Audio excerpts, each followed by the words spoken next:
Check it. Ducati Multistrada 22 V4s, 23 BMW M1000r. Why am I comparing these two bikes? Well, because you asked me to. Someone in the comments wanted me to compare these two, so I did.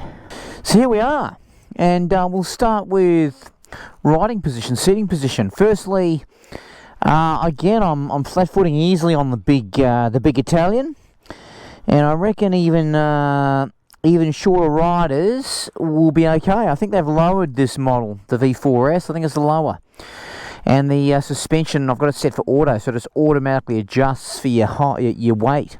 It's awesome. Let's get going, and we'll talk about the riding position.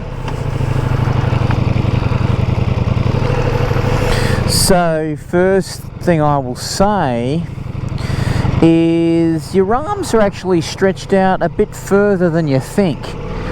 I've got long arms, I'm 6'4", and I do have to stretch out a little bit more than the Tuono and the MR on this bad boy. But having said that, and the bars are quite wide as you'd expect on a big adventure bike, but man, it's comfortable. It's a great riding position. It is my favourite riding position of them all. I've ridden this for 12 or 14 hours in a day, no problem. I do get a little sore under the hammies, you know, and I have to get off and have a stretch because there's still a decent bend going on, believe it or not. So you can get a little sore, but you can ride it all day. I have ridden this literally all day, 14 hours up the highway. Check out my 3-part mini series on this bike, and you'll see all that action. So riding positions, comfortable. The seats comfortable. The pegs, yeah, there is a little bit. It's sportier. There's enough sportiness in the peg position that you can have a crack, but of course you can also just relax. It's so comfortable. You sit a bit rearward. And when you're under acceleration, it gets a bit light at the front, so you got to lean right forward like this. But it's so comfy. Pegs are comfy. Oh, it's actually reasonably narrow around the tank. I'd like it a bit wider, actually, ideally. But I mean, look, this thing you can literally ride all day. It wins the riding position. It is my favourite riding position, bar none. In terms of controls, mirrors, indicator positions in a great spot, which I love. The mirrors don't vibrate ever. They're brilliant, and they've got early warning indicators on. They could go orange in here somewhere there when there's a car in your blind spot, because it's got a rear radar and a front radar. The controls are, look, they're pretty good. They're reasonably intuitive. You can change things on the fly. The menus are, look, there's lots of layers to them, but it's actually pretty good for a bike that's got so much tech and so much adjustability. Actually, they've done a pretty reasonable job with the controls, and they're actually backlit at night time. See, at night time, easy to use. You're cruising along the highway on a long ride, it's getting dark, you can see the backlit. It's great. It's great. Cruise control, brilliant. Heated grips, heated seats, adaptive cruise control makes this bike wicked for long distance touring.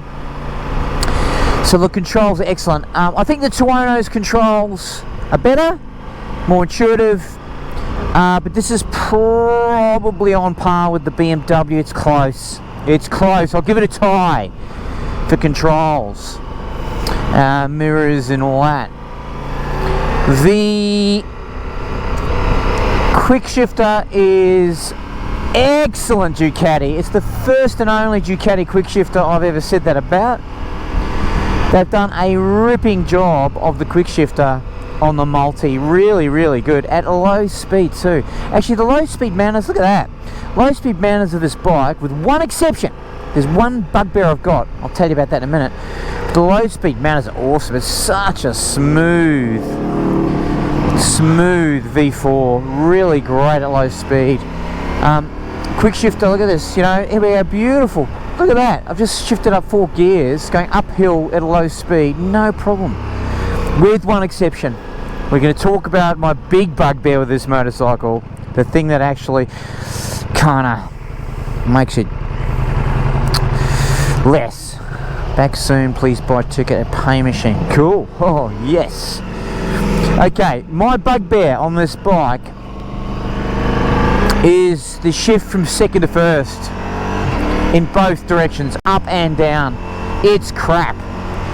There's a problem with first and second gear shifting, and one of my earlier videos in the wet, going down around not far from here, downhill into a corner, shifting down a real slow corner using the Quickshifter, the whole thing got completely sideways, so I use the clutch now for that.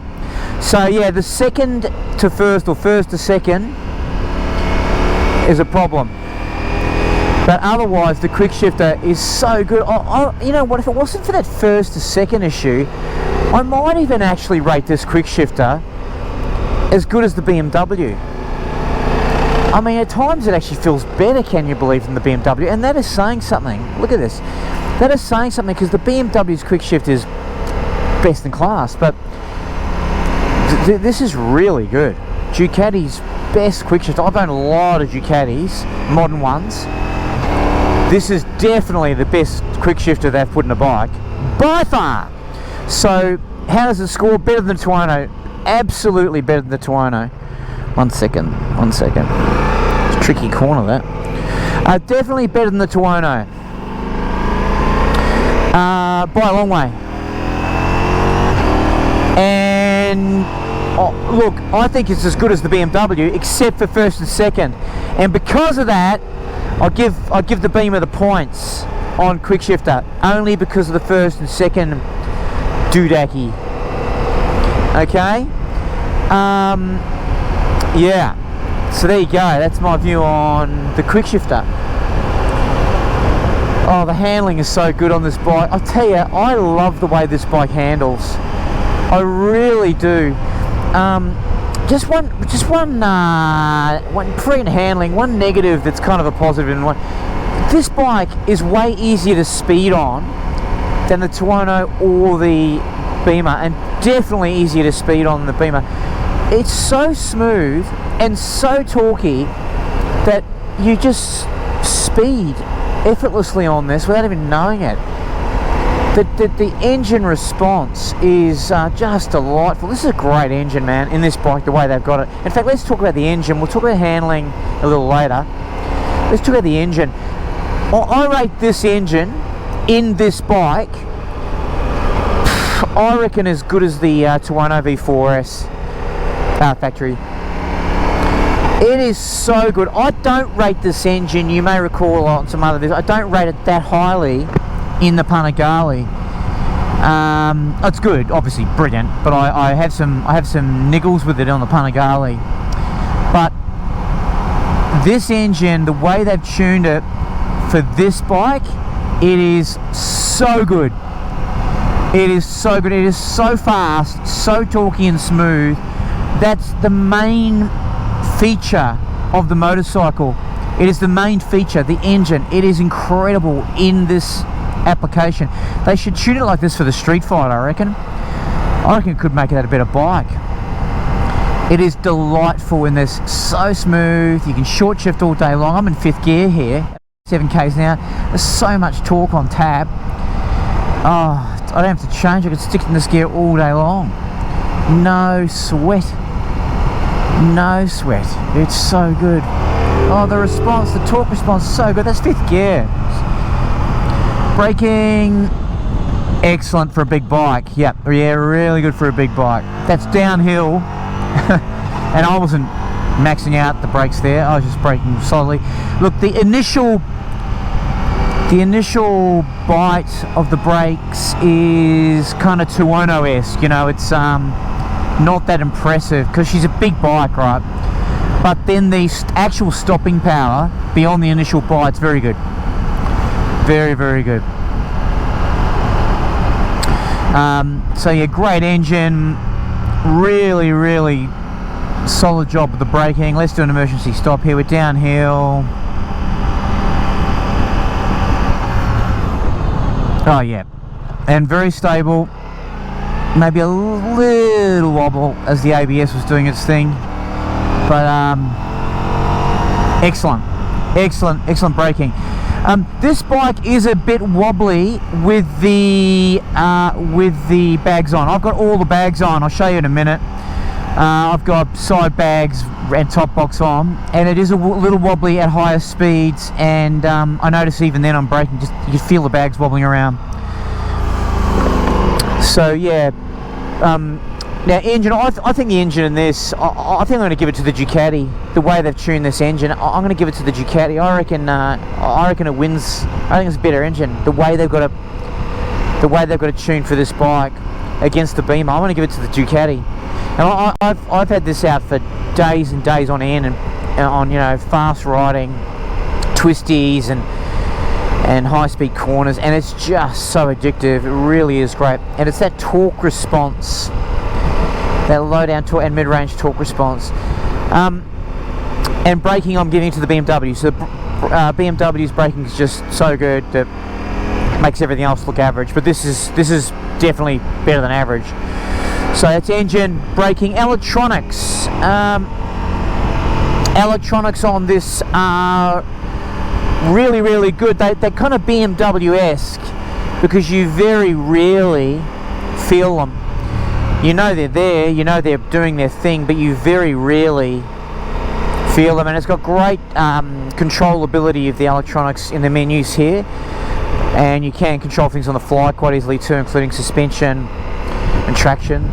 So look, the electronics are excellent. And I've ridden this bike for, I've done how many cars? I don't know, can't remember, I can't see it there, 4,000 or whatever. I've really got to know this bike, and I've ridden all sorts of conditions, off-road on it, through dirt tracks. Go and see my videos, my Multistrada tour videos for that action. And the electronics are working away, but you don't feel them. You don't feel the intervention. They are great. So yep, I'm going to give it a tie. I reckon the electronics for the Multistrada and the BMW, I reckon it's a tie. So this is close. I knew it would be. I knew these two bikes, reviewing them on the same criteria back to back, I knew it was going to be close. What about the horn? Now we know the BMW beat the 210 in the horn stakes. How's the Ducati horn? Here we go. Oh, that's crap. Absolute crap. I think the BMW had a bit more bass response in the horn. So I'm giving the horn to the BMW. For such a big bike, come on, it should have a big air horn. It should be like, that's crap. So yep, the BMW has the horn. So we're going to stop shortly and look at aesthetics and have a good look around this bike. And I've done that a few times in other videos, but you know, we're doing a back-to-back. And by the way, this is a legit back-to-back, because I rode the BMW out here this morning only an hour ago, and so I got straight off that straight onto this same ride. So I'm doing the exact same thing I did with the 210. And when you get on this, immediately you feel obviously a different riding position, and the brake response. It just feels like such a different bike. Like it's chalk and cheese. It took me about 10 minutes just to recalibrate back to this bike. Crazy comparison, but someone asked for it, so bugger it, I'm doing it. I've got the heated seat on, and it's too hot. I've got it on low. Oh, it's burning my bum. Absolutely burning my bum. I will have to turn it off. Engine braking on this is good, as you'd expect it to be. Being more of an adventure bike, you'd expect the engine braking to be excellent, and it is. The great thing about this bike is it does this stuff so well. I mean, I took this through some go tracks in my touring video that you will no doubt be able to go check out, and it can go anywhere. I love it. So that is a real cool feature of this. What fundamentally is a really fast bike, but you can take it anywhere.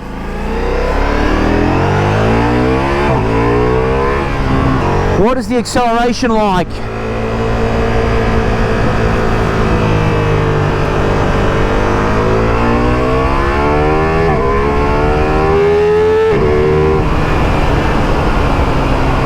It's awesome. Wow, it's a very fast bike. Very, very fast bike, but it's so different. It's so different. The acceleration is so different to the BMW. The BMW just has this kind of hardness to acceleration all the way through the rev range that just rips you into the next hemisphere. This just has this like build up of torque that's awesome, and she does get a bit light. This bike's a wonderful accelerating bike, but here's my thing about the acceleration on this bike though, that I reckon anyone buying this needs to understand.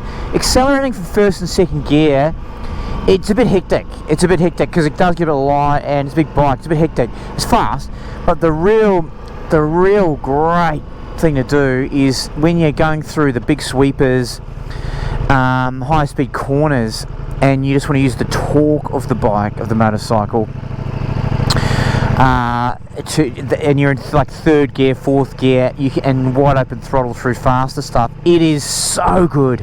It is so good. It's absolutely an addictive thing to do. And so look, it's a wonderful accelerating bike. You know, obviously not as fast as the BMW you wouldn't expect it to be, but addictive nonetheless. I'll give acceleration to the BMW, but this is a wonderful. This makes you feel great when you open her up. That is for sure. Let's have a quick look at her.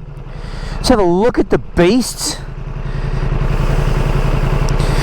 the Italian monster. Check it. The Ducati Multistrada V4s 22 model.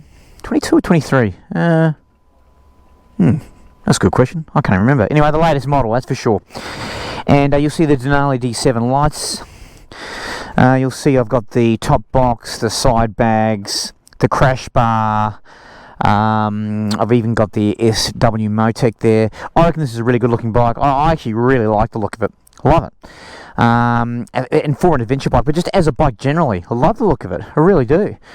The Italians have done a great job. You know immediately that you are looking at a Ducati. That is for sure. It's got the Akrapovic exhaust on it, but let's hear it.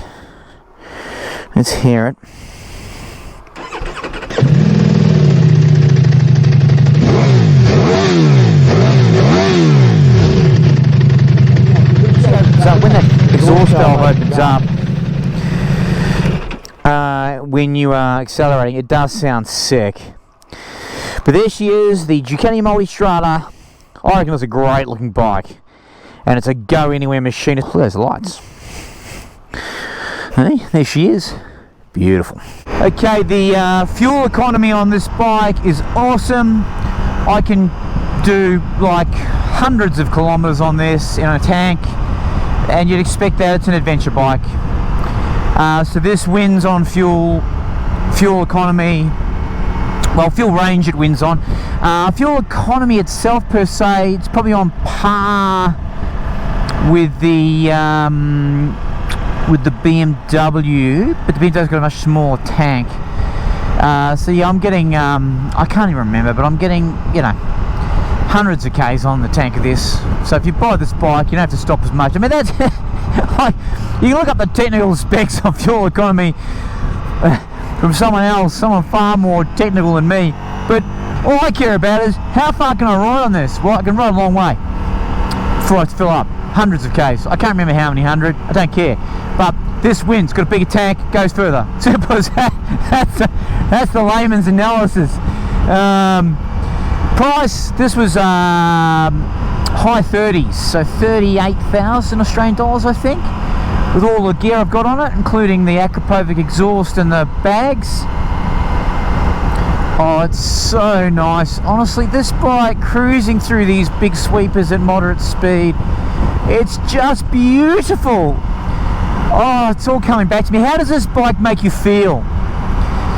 This bike makes you feel so relaxed and safe, and at the same time, you're a twitch of the throttle away from fun. safe, comfortable, relaxed. It's such an enjoyable bike to ride. I love it. I just love it. I've been riding the MR a lot lately, breaking it in and doing reviews. I've forgotten how amazing this is. You know, if you're out in the middle of nowhere, truly in the middle of nowhere, and you got a passenger on the back, or you're on your own, and you're just eating up miles on big, long, sweeping country roads, this is the bike to be on. It makes you feel at one with nature. It makes you feel like you're flowing. I feel like I'm just flowing. I feel like I'm floating. Just floating. Look at this.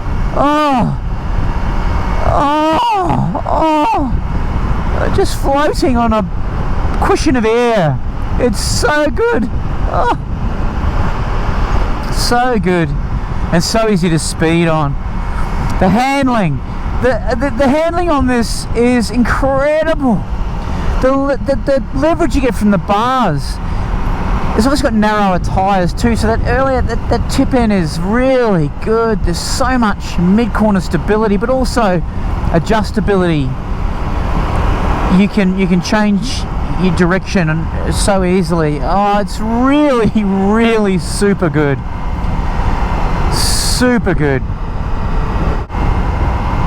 Oh, this could be my favourite bike. It really could. I mean, it's just such a hard... Like, if the question was you'd only own one bike and it's between the BMW and this, I don't know what I'm gonna do. I don't know what I'm gonna do. I am so torn. If I could only own one bike, oh God, I'll give you my thoughts at the end of this video. Just bear with me. Just bear with me, team. Bear with me. So the handling, the price, obviously price, this actually is cheaper than the BMW, so it wins on price. Fuel economy, it's better, so it wins on fuel economy. I'll tell you what, this bike's stacking up some victories on the categories. Engine braking, I prefer the BMW. Okay, engine braking, the BMW's engine braking is just right for me. It's the Goldilocks. This is very good. Probably a slight more sort of adventure bike focus on the engine braking. The engine braking intervenes more, it's more noticeable, and you probably want that on a bigger bike, especially if you're off-road. But for road use, and that's what this test is about, I'll give the engine braking to the Beamer. Suspension. I think this has got better suspension. I think the electronic suspension on this bike, for, you know, such a big bike, the way the auto setting I've got it on, when I put a passenger on, you can feel it moving, adjusting. I don't have to do anything else. It's much better road suspension, and that's what this is about, a road test. So this is more forgiving. It is less firm, although you can firm it right up if you want to. I mean, look at this. This is the most exquisite handling bike. Oh, those corners are just delightful. Look at that Quickshifter, seamless. I don't have to use any brake at all. The engine braking's just coming in. Look at that. Oh God, it's good. It's so good. Oh yeah. Where were we? Suspension. Yeah, look, the suspension, all the adjustments that you can do electronically to this are incredible. You can adjust everything, and it's really easy. It's much easier to adjust than the BMW, the suspension. It doesn't. Yeah, the BMW is probably more adjustable actually. It's got more settings, but this is more intuitive. And the suspension on this bike is better for the road. It's more forgiving. It seems to not get as unsettled as the BMW can. It's more comfortable. And I love the auto setting, particularly for 2 up. It's wicked. I love this machine. I know it looks like more of a dad bike, obviously, than the BMW, but it doesn't feel like it. It doesn't feel like a dad bike. It feels wicked. And like, you know, in terms of that continuum of stability here, agility here, or other around, agility here, stability here, this is more on the agility side, believe it or not. This is more agile than it is stable, which I'm sure will surprise you, but it is just really agile. And I've had this through some really fast twisties on previous videos, and I don't have to do it now. I can tell you, it's awesome through the twisties, even with that slightly bigger front wheel, 19-inch I think it is front wheel. You don't really notice it. It is more wobbly though with the bags on. You take the bags off and the wobbles go away, but it looks crap with the bags off though. Aesthetically, I like the look of it better with the bags on, because it looks like a big, you know, kick-ass road train. It's a road train. Alright, we're going to do some twisties in just a second. Yeah, I did a whole video on the commuter ability of this bike. I did a commuter ability test, and it's just awesome. It's a really great commuter bike. The only downside obviously is the size of it for lane filtering, but it's not as wide as it feels, right? So but commuter ability was excellent on this, and mainly because the warnings, the lateral warnings for blind spots basically with the radar, and the down lows, you can see here the down low manners of the bike at commuter speeds. You know, light clutch, Quickshifter works really well at low speeds, yeah, great visibility. You know, really awesome commuter bike, and great wind protection too. The wind protection's excellent. Drove on the motorway for 12 hours, no problem, no fatigue, bugger all buffeting. So it wins on wind protection. I think the BMW beats it on commuter ability, only just, but this is an excellent commuter bike. It's also great for a spirited ride up the hill.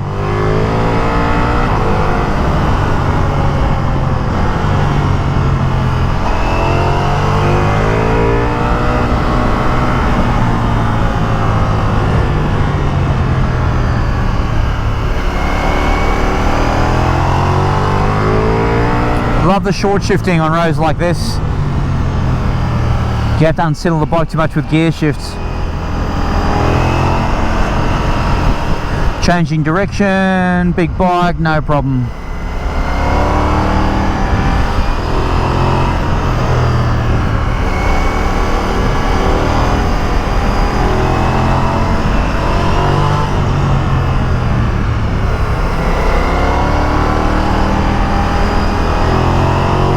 The only thing you got to watch for is you're going faster than you think on the big thing, on the big Bertha, because the engine is so good.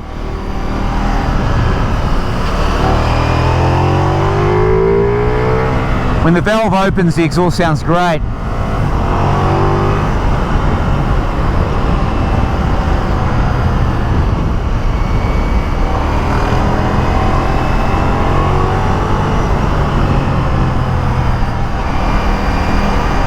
Yeah, so really great fun to ride. You can ride it fast, easily. I've actually come up through here, 2 up, at those sorts of, you know, spirited riding speeds, no problem. It is a bike more suited to fast flowing corners than twisties like that, because of its size, but for its size it changes direction.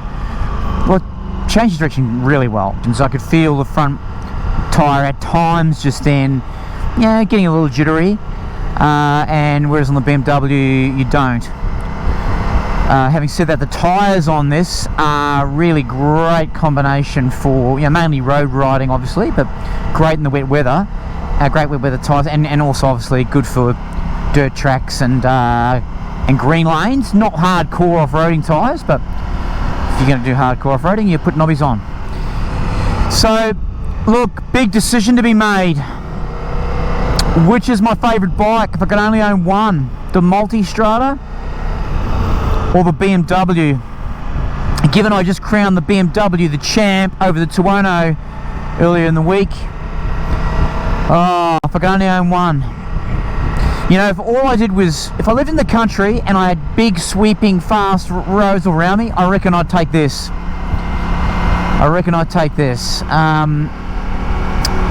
Anyway, I will give it some thought. I'll be right back. Once I've made my decision, I'll share the verdict. Check it.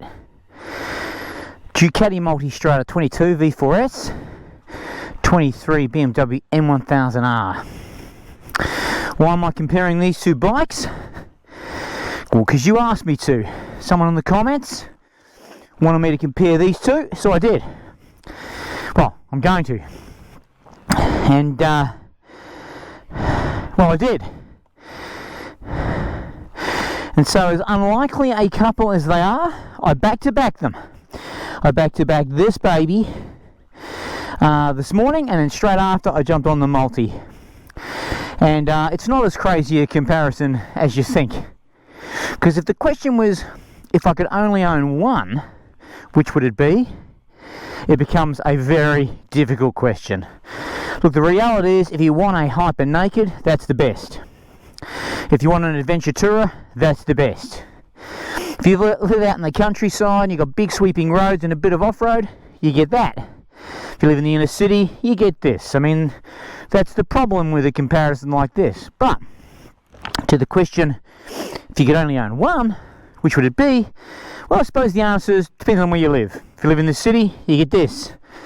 If you live slightly out of the city, you probably get that. But it's worth comparing, nonetheless. So I used the same criteria that I did for the Tuono test. Okay, so seating and riding position. The Ducati's got it. It is a much more comfortable bike, as you would expect being a adventure tourer. Controls and mirrors, it's pretty close. The fact that this is backlit, so you can see them at night, is a real win. Otherwise, they're about the same. Because this is backlit, I'm giving the points to the Ducati. Commuter ability, in the city, the BMW's got it. This is just slightly too big and cumbersome, but the commutability is still very, very good on this. It's just a bit wide.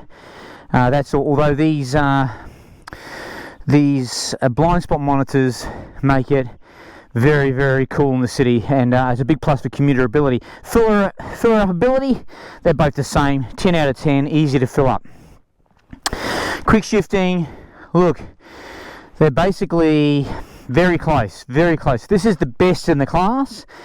This is very, very close second, and the only reason it's second is because the second to first downshift is a bit problematic on this, as I found out. That's what splits the difference. So BMW for shifting. Horn, I'm not going to do it again. This pathetic horn is slightly less pathetic than that one. So BMW's got it. Acceleration, BMW's a harder accelerating bike, but this is an awesome torque monster, particularly mid-range. Third gear, fourth gear, through the fast sweepers. I love the acceleration of this. It's a fast bike. Do not underestimate just how fast this bike is, but BMW gets it. Braking, as you'd expect, lighter bike, better brakes, BMW gets it. But the braking on this, very good. If you compare this to the Honda Africa Twin I had, no contest. This is way, way better. But braking to the BMW. How they look?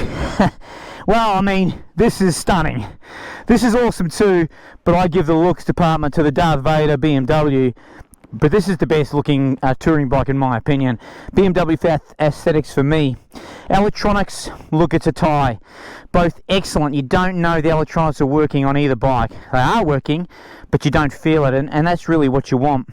Wind protection, obviously, the big boy gets the nod on wind protection. Handling, oh man, I mean, this is such a great handling bike through the fast sweepers. This is great through fast sweepers too, but obviously this is much better through twisties than this. So handling, by a whisker, the BMW. Fuel economy, Ducati. Price, Ducati. 38 grand versus 48 grand. This is 10 grand more cheaper than that one. And suspension, Ducati. I prefer the Ducati suspension. It is outstanding. So suspension, I give to the Ducati. I love the suspension of this thing. It feels like you're floating through the fast sweepers. It's so good. The sound, obviously with the SC Project, sounds better, but this sounds great when the exhaust valve opens, when you're in that mid-range and you're really pushing on. So yeah, that's about it.